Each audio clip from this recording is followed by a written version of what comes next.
माझा पण इथे कोणी ठेवला मी इकडे ठेवलेला लोकांनी माझा पण काढून टाकला तिकडे माझं इकडे आला मला ऑडिशन बदल मला ऑडिशन बदल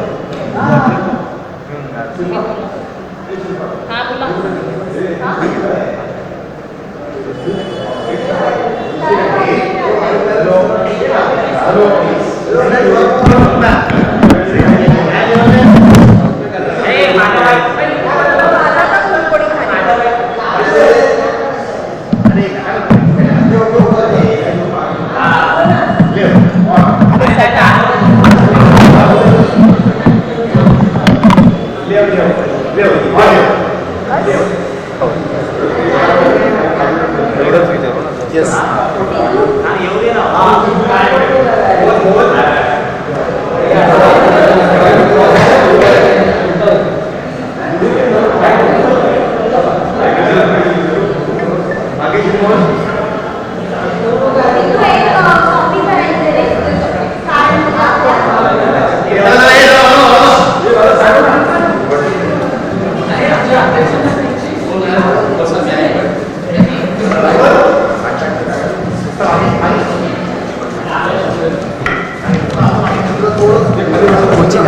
बाबा हे काय बरं ती पूस आणि दे चल दोन पुढच्या चला बसा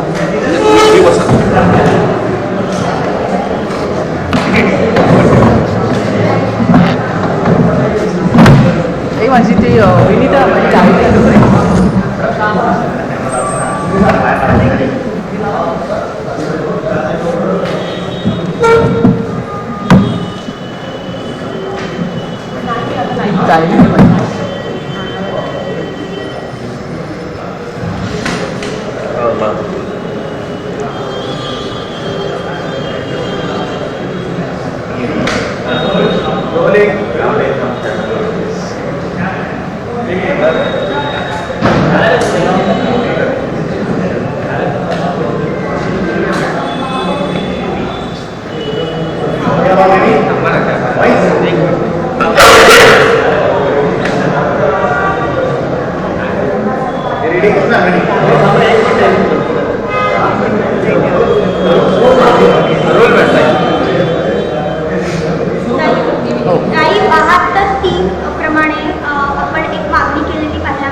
एक लक्षात घ्या या ठिकाणी आपलं MS डिपार्टमेंट आहे त्या माध्यमातून आपण या ठिकाणी बाह्यसेवा म्हणजे आउटसोर्स आपण ज्याला बोलतो बाह्यसेवा तत्वावर आउटसोर्सच्या तत्वावरती आपला MS डिपार्टमेंटचा निधी संकेतांक आहे जो आपण आत्तापर्यंत वापरला नाही.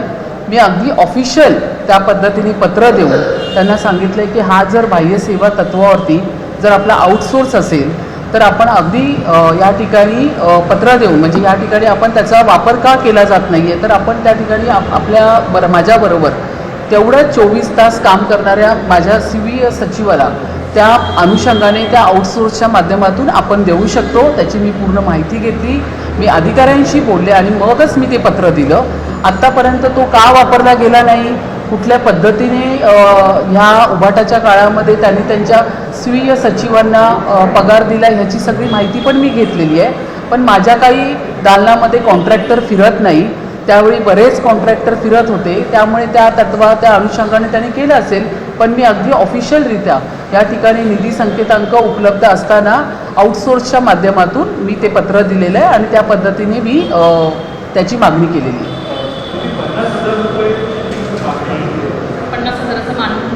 50,000चं मानधन मिळावं अशी काही मी मागणी नाही आहे. 50,000चं महिन्याला येऊ शकतं त्याच्यामधून सचिव ज्या माझी जी स्वीय सचिव आहे तिला किती देणार ते संपूर्ण अधिकार आयुक्तांना आहेत. पण एकीकडे पाहायला गेलं तर नगरसेवकांना 25,000चं मानधन आहे तरी यांना 50,000चं मानधन. नगरसेवकांचं मानधन आणि हिचंही जे मानधन आहे, जोपर्यंत मी महापौर आहे तोपर्यंत तिचं मानधन असणार. सल्लागार म्हणून आपण तसं बघायला गेलं तर मुंबई महानगरपालिकेमध्ये सल्लागारांना पण आपण आउटसोर्सच्या माध्यमातून त्यांना त्या ठिकाणी आपण फीस देत असतो. तर महापौर असेपर्यंत त्यांना जो हा निधी संकेतांक याची माहिती घेतल्यावरती मला कळालं हा वापरला गेला नाही, तर हा आपण वापरू शकतो काय अगदी ऑफिशियलरित्या. त्याच्यावरती 50,000 दिलेले आहे. त्या 50,000मधली किती पगार, त्या मानधन, पगार नाही म्हणता येणार, मानधन म्हणून स्वीय सचिवाला देता येईल. तो अधिकार आयुक्तांचा आहे आणि अधिकार त्या पद्धतीने आयुक्त ठरवतात. किशोरी पेडणेकरांचं असं म्हणणं आहे की हा सदरचा जो प्रस्ताव आहे 72(3) नुसार आपण घेतोय, पण 72(3) मध्ये 3 लाखापेक्षा कमी तरतूद असेल तर घेतलं जातं, पण इथे किंमत जास्त होणार आहे, 6 लाख नाही. वर्षाला. म्हणूनच मी तुम्हाला सांगितलं ह्याचा अधिकार आयुक्तांना आहे. जरी तो 50,000 दिला असेल तर 50,000 द्यावा, 40,000 द्यावा, 30,000 द्यावा की 25,000 द्यावा, तो आयुक्तांचा अधिकार आहे. एकदा तो ठराव पास झाल्यानंतर आयुक्त त्या बाबतीत ठरवतील. की सदर व्यक्तीची सेवा ही महानगरपालिकेच्या कोणत्याही बंधनकारक अथवा ऐच्छिक कर्तव्याशी अथवा प्रयोजनाशी निगडीत नसून महापौर महोदयांच्या वैयक्तिक सेवेशी संबंधित आहे. आपण नाही, मी पुन्हा तुम्हाला या ठिकाणी आता हा पेपरच दाखवते. हा निधी संकेतांक आहे. हा मी इथे पेपर काढलेला आहे. या निधी संकेताच्या अनुषंगाने हा जो आउटसोर्स असतो त्या आउटसोर्सच्या माध्यमातून महापौरांना तो अधिकार असतो. त्यांच्याबरोबर आता ह्या ठिकाणी जे आपले PS आहेत, पर्सनल सेक्रेटरी, ज्या 2 आपल्या आहेत, एकतर आपल्याकडे मुंबई महानगरपालिकेमध्ये सध्या भरती प्रक्रिया होणार आहे, त्यामुळे अपुरा आपल्याला या ठिकाणची सगळी व्यवस्था मिळते. आणि महापौरांचं काम हे जास्त असल्यामुळे कंटिन्यू 24 तास माझ्याबरोबर माझी जी स्वीय सचिव विनीता राव ह्या कंटिन्यू माझ्याबरोबर काम करतात, पूर्ण डायरी हँडल करतात. वेगवेगळ्या ठिकाणी गेल्यावरती वेगवेगळे काही कार्यक्रम्स माझ्याबरोबर ते असतात. इकडच्या ज्या 2 PS आहेत त्या ऑफिसमध्ये काम करतात. एक PS मला माझ्याबरोबर कंटिन्यू त्या ठिकाणी असतात, जे माझी डायरी मेंटेन करतात. PRO डिपार्टमेंटचे आहेत, प्रोटोकॉल डिपार्टमेंटचे आहेत. त्यामुळे महापौरांचा हा व्याप मोठा असतो. बऱ्याच लोकांच्या मागण्या असतात, विविध कार्यक्रम असतात, काही उपक्रम असतात.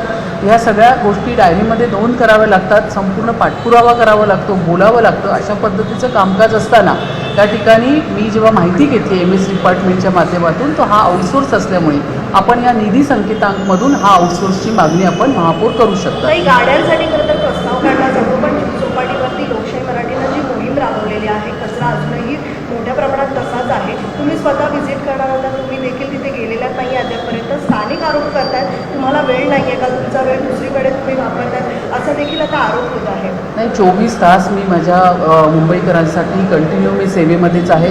मी या ठिकाणी काम करत असते, काही ठिकाणी व्हिजिट देत असते, काही ठिकाणी कार्यक्रमाला जात असते, काही ठिकाणी कार्यक्रम सगळे जे जनरेशनचे असतात, महिला सक्षमीकरणाचे कार्यक्रम असतात, विविध कार्यक्रमामध्ये मी उपलब्धच असते. काही ठिकाणी मला जर ह्या जू चौपाटीची पण माझी व्हिजिट आहे तीही मी करणार आहे. परंतु गाड्यांची मागणी विरोधी पक्षनेत्या किशोरी पेडणेकर यांनी केली. मला ह्या गोष्टीचं आश्चर्य वाटतं.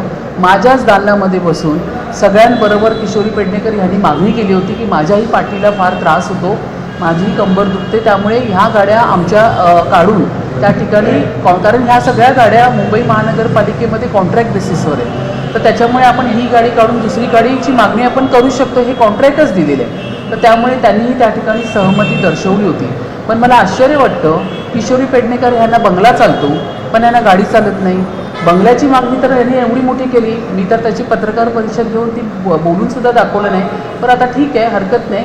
तर किशोरी पेडणेकरांनी मला सांगावं की मुंबई महानगरपालिकेच्या इतिहासामध्ये विरोधी पक्षनेत्याला आतापर्यंत बंगला मिळाला का, आणि तुम्हाला एवढा का हव्यास आहे बंगल्याचा.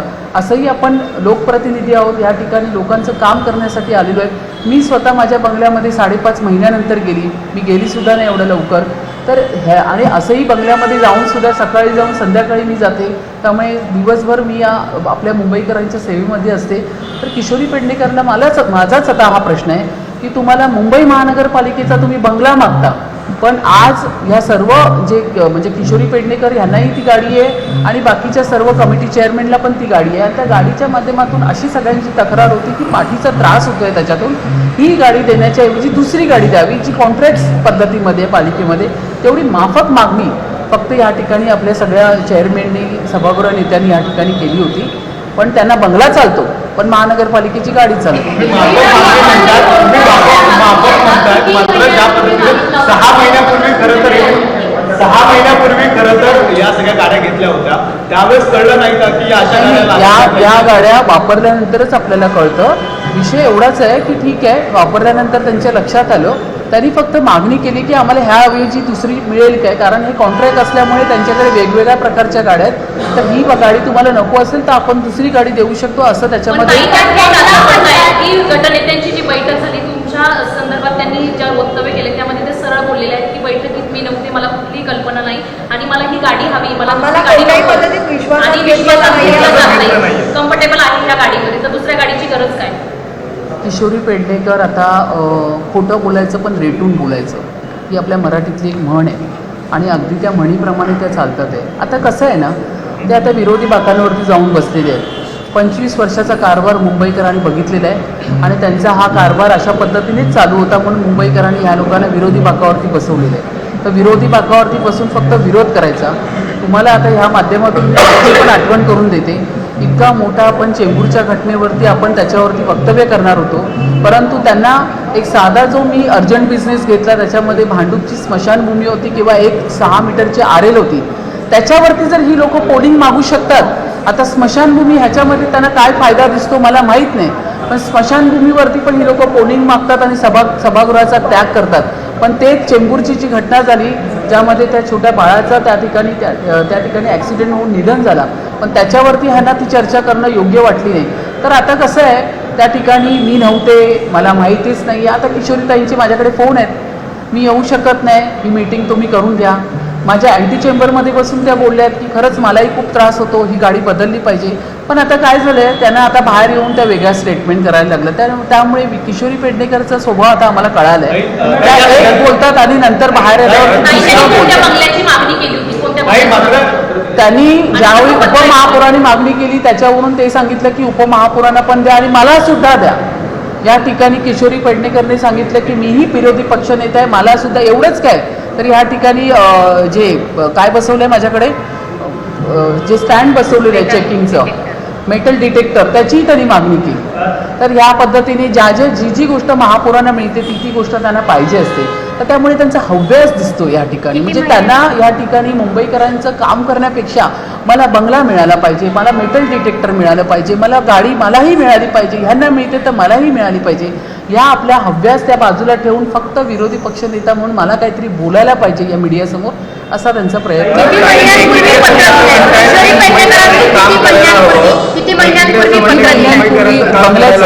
किशोरी पेडणेकरांनी बंगल्याचं पत्र दिलं मला माहित नाही, पण किशोरी पेडणेकरांनी तुमच्याच मीडियाच्या माध्यमातून मागणी केलेली आहे. तो व्हिडिओ माझ्याकडे आहे.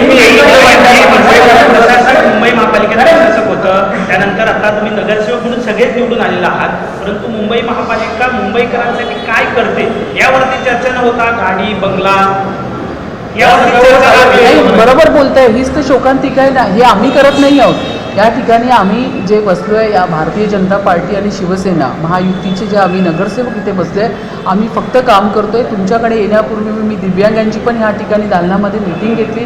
त्यांना घर कसं मिळणार, त्यांचा उदरनिर्वाह निधी सुरू करून देते. त्याचबरोबर त्यांना मुंबई महानगरपालिकेच्या हॉस्पिटलमध्ये एक्सरे किंवा काही करायचं असेल तर त्यासाठीही त्यांना एक, जसं त्यांना UDID कार्ड असतं त्याच पद्धतीने कार्ड आम्ही प्रोव्हाइड करण्याचा विचार करतो आहे.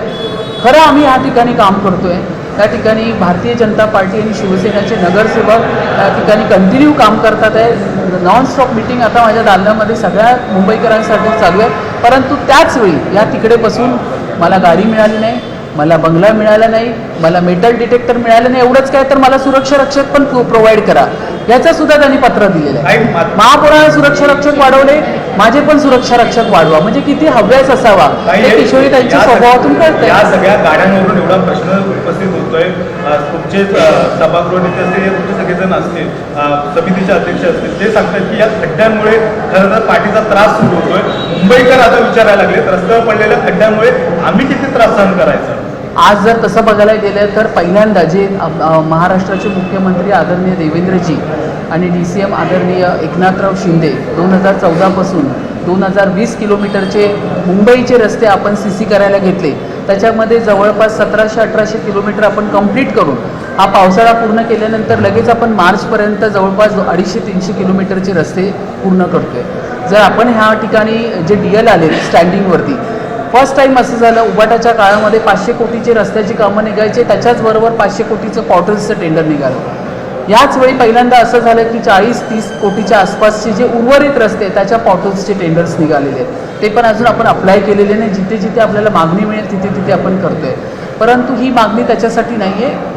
फक्त एवढंच असं म्हणणं होतं या सगळ्या चेअरमॅन यांचं सगळ्यांचं की जी गाडी प्रोव्हाइड केली त्याच्यामुळे कमरेचा, कारण लक्षात घ्या या ठिकाणी काही चेअरमॅन हे दहिसर, कांदिवली, बोरिवलीवरून येतात आहे. जवळपास 1-1-1.5 तासाचं ट्रॅव्हल करून येतात आहे. आणि त्याच्यामध्ये तर मला असं वाटतं जे कांदिवलीचे आमचे सभागृह नेता खनकर साहेब तर ऑलमोस्ट ट्रेननेच ट्रॅव्हल करतात आहे. त्यांनी तर मला वाटतं तिकीट पण तुम्हाला दाखवलं असेल. तर ही अशी वस्तुस्थिती आहे. म्हणून ही मागणी केलेली आहे की ही गाडी आहे त्याच्याऐवजी दुसरी द्या.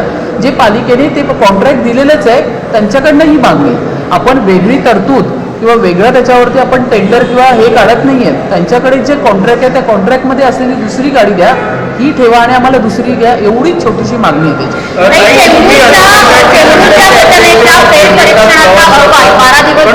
फेरपरीक्षणाचे आदेश दिलेले आहेत. अजूनही फेरपरीक्षण झालेलं नाही, अजूनही नवीन अहवाल सादर झालेला नाही. तुमचा आदेश असताना सुद्धा हे होत आहे? नाही, ह्याच्यावरती पूर्ण चर्चा माझी चालू आहे प्रशासनाबरोबर. ह्याच्यावरती फेर अहवाल येणार. आपण जर पाहिलं की त्या अहवालामध्ये जर रस्ते अधिकारी आणि गार्डन अधिकाऱ्यांना निर्दोष केलं होतं तर त्याच्यामध्ये आता तुम्ही पाहिलं असेल गार्डनचे जे तिकडे अधिकारी होते त्यांना आपण निलंबित केलेले आहे. म्हणजे या आपल्या कॉर्पोरेशनच्या चर्चेनंतर गार्डनच्या अधिकाऱ्यांवरती जबाबदारी निश्चित करून आपण त्यांना त्या ठिकाणी निलंबित केलेलं आहे.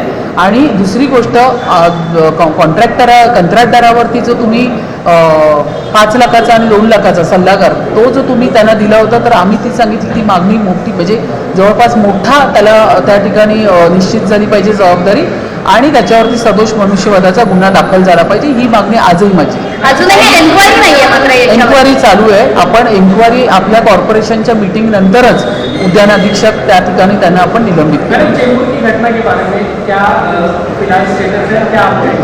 चेंबूर की घटना के बारे में जो कॉर्पोरेशन में चर्चा हुई थी उसमें यहाँ के जो विरोधक पूरे हैं, मतलब उद्धव बाळासाहेब ठाकरे की पार्टी, कांग्रेस की पार्टी और मन से पार्टी, उन्होंने सभात्याग किया था.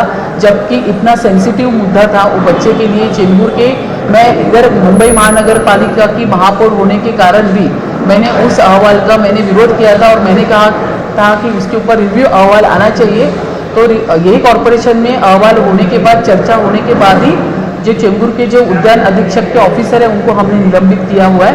और मैंने उनके वहाँ पे ऐसी भी चर्चा हुई थी, मैंने हमारे जो चेयरमैन और सभागृह नेता कि उसके ऊपर जो दंड लगा है कॉन्ट्रैक्टर को वो ज़्यादा होना चाहिए और उसके ऊपर सदोष मनुष्यवध का गुन्हा काही आता महापौरांना वाट बघायला वेळ आहे, पण मुंबईतले जे जुहू बीच आहेत तिथे जो कचरा साचलेला आहे ते बघण्यासाठी वेळ नाहीये. कोट्यवधी रुपये खर्च जे आहेत ते या सगळ्या कचरा साफ करायला केला जातो. मग हा पैसा गेला कुठे? मनुष्यबळ किंवा जी यंत्रणा लागायला पाहिजे ती आजही लागलेली नाहीये.